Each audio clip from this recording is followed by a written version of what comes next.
And our next talk is going to be especially useful for everyone in a leadership role or an aspiring leader who wants to learn to focus on the importance of trusting their voice and prioritizing themselves, which can result in elevating others in the workplace. Prepare for a highly interactive talk, Trusting Yourself, Elevating Others by Prioritizing Yourself by Robbin Jones, who is already here. She is Global Product Manager at the Coca-Cola Company. She's an accomplished leader with proven track record in program and project management, customer experience design, process reengineering, as well as experience in enterprise software implementation, business process architect, and consulting. Hi, Robin, and welcome. Thank you and welcome. You made me sound really good. So, well, you are great. And we are super, super, super excited to have you with us today. Let's say hi to Robin in the chat. Keisha thank is sending you. greetings. Keisha Williams is sending Robin. Yes, I So know, many Keisha. exclamatory. Hey, Keisha, how are you? So, I want to say good morning, evening, afternoon, depending on where you are in the world. And I've been going kind of back and forth on, do I create slides or should I just, talk and have questions at the end? But I decided that I wanted to do something a little different. So I wanted this session to be more of a virtual roundtable conversation where I don't want to wait to the end of my talking journey, but I would love for everyone on this session to kind of interact and put in the chat your questions or talk about some of your insights as we go on about how to trust your voice. So I know we have just a couple of minutes. Hopefully I can get through the entire journey. But again, like I said, I want this to be a conversation between all of us, because not only am I trying to pour into you, but you might also pour in to me. So start off with the question, what does trusting your voice mean? Right? Depending on who you ask, everybody can have, their different definition. But trusting your voice to me is very simple. It's be comfortable with being uncomfortable, right? It's taking risk and being proactive and just putting yourself out there. So I get a lot of questions on, from a lot of people. Is it easier for men to trust their voice more than women?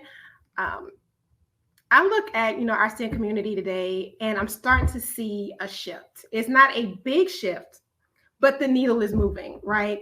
I don't have the numbers or any research on if it's easier, but I do believe that men definitely take more risk than women. A lot of women won't apply for jobs, right? We have to be perfect or even go for that promotion. If we don't feel like we don't check 80% of the qualifications or check every single box, then we won't apply. But when I meet with and talk with men, it's funny to me because they'll check one box and they'll say, okay, I'm gonna go ahead and apply for it, right? So it goes back to being uncomfortable, taking those risks, because you can go and apply for that new job or you can go for that promotion. And having those conversations, one or two things is going to happen. You're going to find out where those gaps are that you might need to work on, right, to build up your skill set. Or you might go for that job or that promotion, and they're like, you're the top candidate. Congratulations, you got the job, right? So you never know, but it's a win-win, right? So take that chance, and you're gonna notice I'm gonna keep going back to being uncomfortable and taking those risks. And I like what Emily just put there. She says science backs this up. Start at young ages and how boys are challenged in grade school. Absolutely. Absolutely. We start when they're younger and we can start to build that pipeline. So this is where it's good to go out and, try to find a male ally, right, to help and build your network. So let me tell you about my male ally. I'm not sure if he's on here or not. I know that I told him about it because I love to embarrass him. But my male ally doesn't look like me, right? He's a much older gentleman.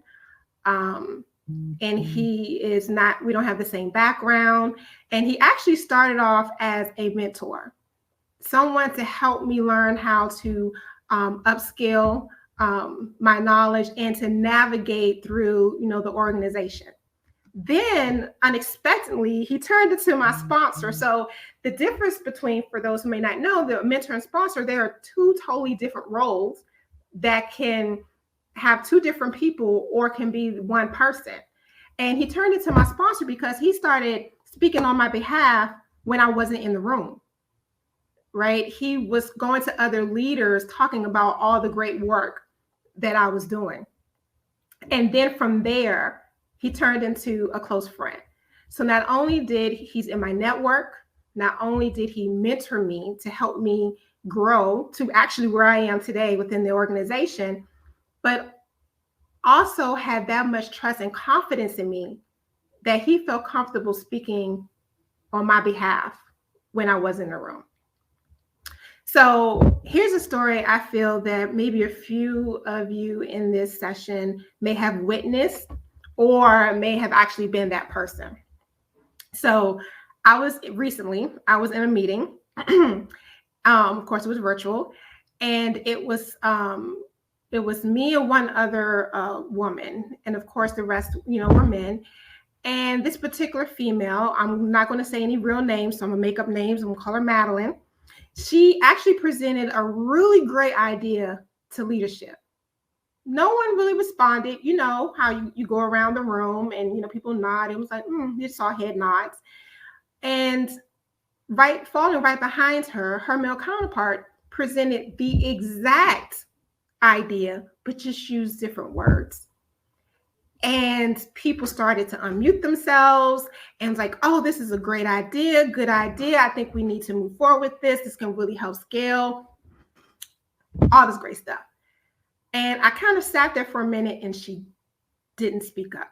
She didn't use her voice. So I made sure that, I unmuted myself, and we're gonna call him Jonathan. And I was like, Jonathan, this is great. I'm glad to hear that you also agree with, Madeline's idea, and that we're all on board. Madeline, that, I don't know more or how you came up with that, but can you elaborate for us? Can you tell us a little bit more about your idea?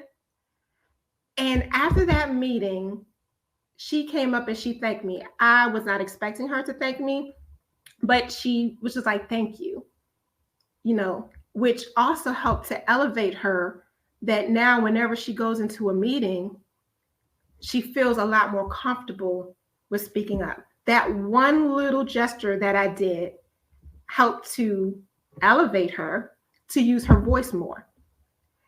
And then, but by the time before we left the meeting, the director was pretty much like, great, Madeline, go ahead and take the lead on this. And now she's owning and running that initiative. So sometimes when you see someone that may not feel comfortable using their voice, be that advocate for them. Speak up, because you speaking up might give them the courage next time to use their voice in the future. So now, taking in all of that, how do you balance prioritizing yourself and all your responsibilities at work, right? So if you have some type of technique that you want to share, please put it in the chat. I'm always taking new ideas because it seems like so much stuff is falling on my plate, because you have work, you're trying to build your network, hang out with your friends, be with your family, your community. It's like you have so much on your plate. And how do you juggle all of that? So for me, I have my key values that I always use as a guide on how I prioritize my life. And I'm going to say something that this word might get stuck in some people's throat, but it's okay to say no. It's okay to say, not right now. I'll get to it later, right? Then at times, you might need to pivot. And when I say by pivot, you might have this deadline that just arrives in your email halfway through your day You're starting to wrap things up, close things out, and your leader sends you this deadline that's due before tomorrow morning. And it is not a small task.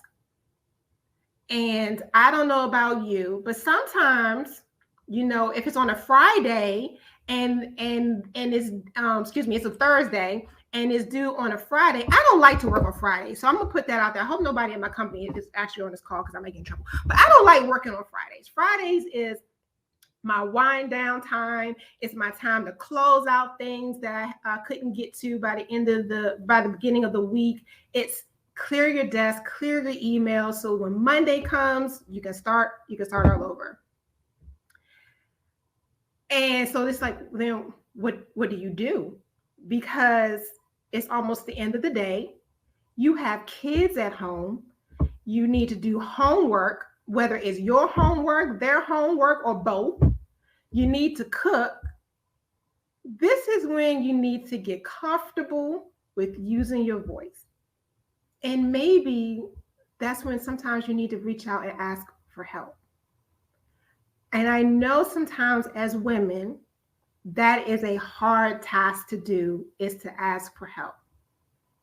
Because we sometimes feel like if we go and we ask for help, then they might look at it as this is too much for her to handle. Robbin cannot do this job because she cannot complete this task. So what do? We'll say yes. We'll work till midnight. We have homework on the left side, cooking and stirring on the right side, helping the kids. We will try to juggle it all, but knowing that will eventually burn you out. And I like here, what Emily also said was, and I'm gonna kind of go back out. She said, which is actually ties back to trusting ourselves, that we have the discernment about what is important, what is strategic, and what has impact. Amen. Right? What impact is this really going to have? And then here, Anna, I like this. My colleague recently passed on an opportunity, telling me she needed to take care of herself and not take too much work. I thanked her for letting me know and encouraged her to keep up with the attitude, knowing when to say no in time. Right? Sometimes when someone is letting you know that something is too much, encourage them, let them know it's okay. We are human. Now, they say women have an S on their chest, and I believe that 100%. But even Superman need to take a break. He even goes to sleep, right? And then, Simone, often you get pulled in different directions. I'm going to stop right there. Often you get pulled in different directions. And it's not just left or right, but the direction can be up and down, around, or go zigzag, right? And you start to get dizzy. Listen to the music inside your head. Is that so that's music. I thought it was just, myself screaming at myself, but now I know I'm singing to myself. I like that. Let your body move with your heart. Juggle work is like learning a new dance, step by step, the task. With each phrase of music, the rhythm needed, you learn the choreography, the flow. When you're in the flow, that's when you can really perform. You are the show. I love that, Simone. I'm going to take that. I'm not going to tag it as my own, but I really, really love that. And then Simone also said, and then you can introduce your dance partners, your team, colleagues, and manager to the dance and create the ensemble. So basically, Simone is saying that you create your music where people can then dance to your beat. I love that. So this is great. And like I said, I might be end up pouring into you, but Simone, I'm really going to use that because you definitely poured into me. And so I want to tell another story. So that ties into that, where I know a woman who was passed over for a promotion, and it wasn't because she didn't have the skill set or she wasn't qualified, but her leader actually told her that she didn't get the promotion was because she had kids and the workload might be too much for her to handle.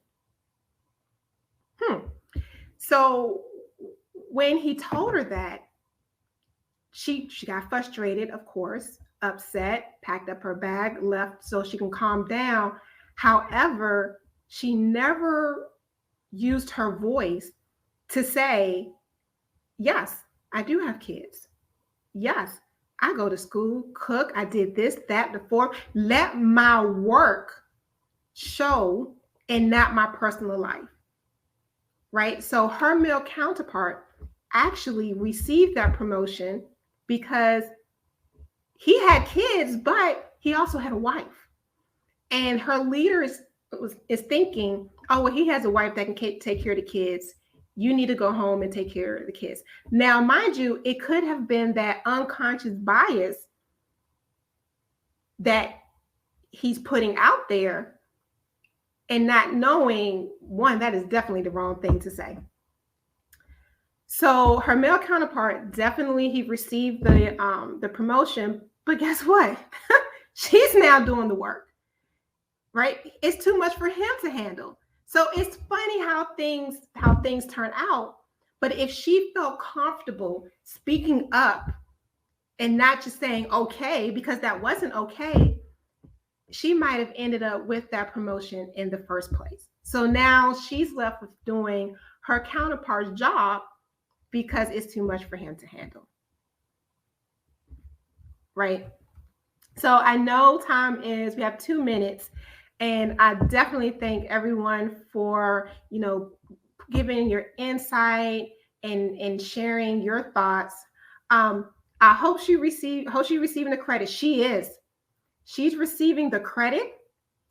And she's working on trying to get that promotion, right?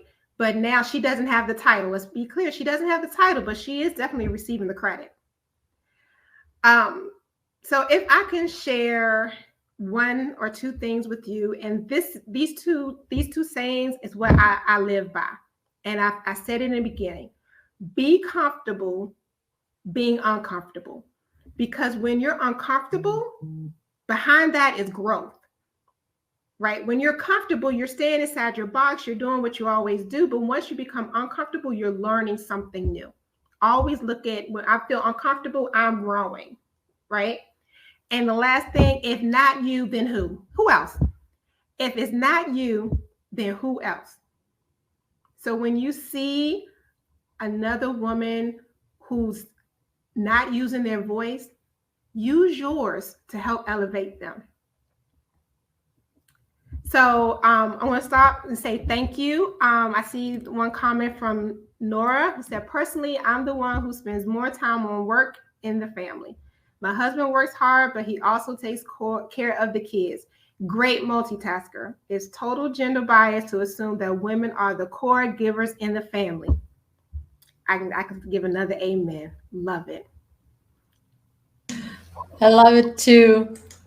Great thoughts. Emmy Patel is sharing with us. Thank you so much, Robbin. That was great. I really loved how masterfully you interacted with the audience, and I'm sure they loved it too. And let's say thanks to Robbin for doing such a fantastic job. Thank you so much for joining us today. Thank you for sharing many stories, many examples, and actually actionable points how to respond. That you need to speak up for yourself, right? Mm-hmm. If you feel it's not okay, but you're not taking actions, just think what you can do next time to actually speak up for yourself and to get that promotion, to get that opportunity, and to say, hey, like you share, like, yes, I have kids. Yes, but let my work speak for myself. Like, right? Absolutely. I can have both. I can have it all. Yeah. Thank you so much, Robbin. Stay with us for the rest of the conference. Bye-bye.